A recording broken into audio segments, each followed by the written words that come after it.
Perkenalkan, nama saya Dini Ariska, NIM 2302020015. Di sini saya akan mempresentasikan hasil materi saya yang berjudul Penafsiran Surah Al-Baqarah ayat 283 dalam tafsir Ahkam Syekh Abdul Halim Hasan. Untuk memenuhi tugas mata kuliah Tafsir Al-Ahkam Syekh Abdul Halim Hasan, dosen pengampu Bapak Dr. Khairul Mufti Rambe MHI. Assalamualaikum warahmatullahi wabarakatuh. Waalaikumsalam warahmatullahi wabarakatuh. Sebelumnya saya mau mengucapkan terima kasih banyak kepada teman-teman yang sudah hadir pada hari ini. Di sini saya akan mempresentasikan hasil materi saya yang berjudul Penafsiran Surah Al-Baqarah ayat 283 dalam tafsir Ahkam Syekh Abdul Halim Hasan. Surah Al-Baqarah ayat 283 yang berbunyi Bismillahirrahmanirrahim. Wa in kuntum ala safarin wa lam tazidu katiban fahrihanum makhbullah fa in amina ba'dukum ba'dan falyu'adil ladzi tu'mina amanatahu wal yattaqillaha rabbah. Yang artinya, jika kamu dalam perjalanan sedangkan kamu tidak mendapatkan seorang pencatat, hendaklah ada barang jaminan yang dipegang. Akan tetapi, jika sebagian kamu mempercayai sebagian yang lain, hendaklah yang dipercayai itu menunaikan amanatnya atau utangnya, dan hendaklah dia bertakwa kepada Allah Tuhannya. Ayat ini menjadi dalil atas bolehnya menggadai.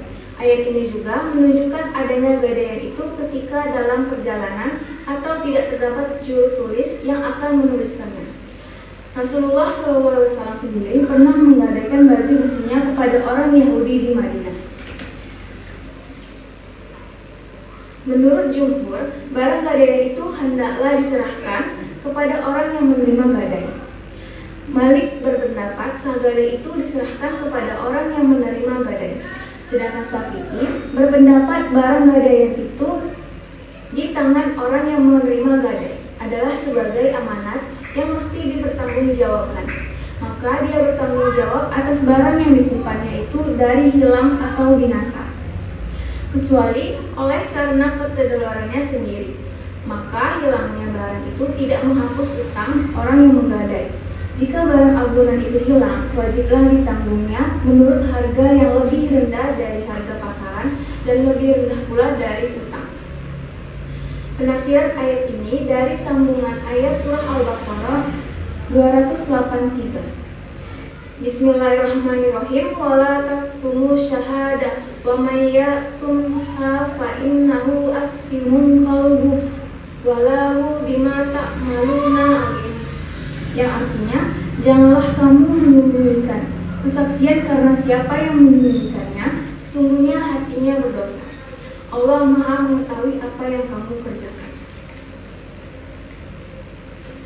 Sambungan ayat ini menjelaskan, jika kedua belah pihak saling percaya, penulis dan jaminan boleh ditanggalkan. Utang menjadi amanah yang wajib dipenuhi oleh si peminjam yang dipercayai untuk membayar tepat waktu dengan penuh ketakwaan kepada Allah. Dan Allah memerintahkan agar saksi tidak menyembunyikan kesaksian siapa yang menyembunyikannya, hatinya tercemar dosa, karena hal itu dapat menzalimi pihak yang berhak atas utang. Nah, itulah presentasi dari saya mengenai penafsiran surah Al-Baqarah ayat 283 dalam tafsir Ahkam Syekh Abdul Halim Hasan.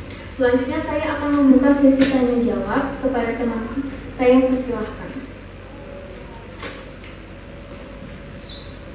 Saya ingin bertanya kepada Pak Materi, apa hubungan antara ayat tersebut dengan prinsip amanah di dalam Islam? Baik, saya akan menjawab. Ayat ini menegaskan bahwa ketika tidak ada bukti tertulis atau jalinan, amanah dan ketakwaan menjadi dasar utama dalam menjaga kepercayaan antara manusia. Islam sangat menekankan bahwa menepati janji dan melunasi utang adalah kewajiban moral yang besar. Apakah jawabannya sudah pas? Pas, terima kasih atas jawabannya. Adakah yang mau ditanya lagi? Menurut Syekh Abdul Halim Hasan, apa yang boleh dilakukan jika tidak ada penulis di dalam akad utang? Baik, saya akan menjawab. Menurut tafsir beliau, Bila tidak ada penulis dalam transaksi utang, maka diperbolehkan menggunakan jaminan atau ran. Dan jika tidak ada kepercayaan penuh antara kedua belah pihak, maka boleh dilakukan secara lisan tanpa pencatatan jaminan. Namun tetap wajib dijalankan atas dasar amanah dan takwa kepada Allah. Apakah ada yang ingin bertanya lagi? Saya mau bertanya, apa pesan moral dari ayat ini menurut tafsir Syekh Abdul Halim Hasan?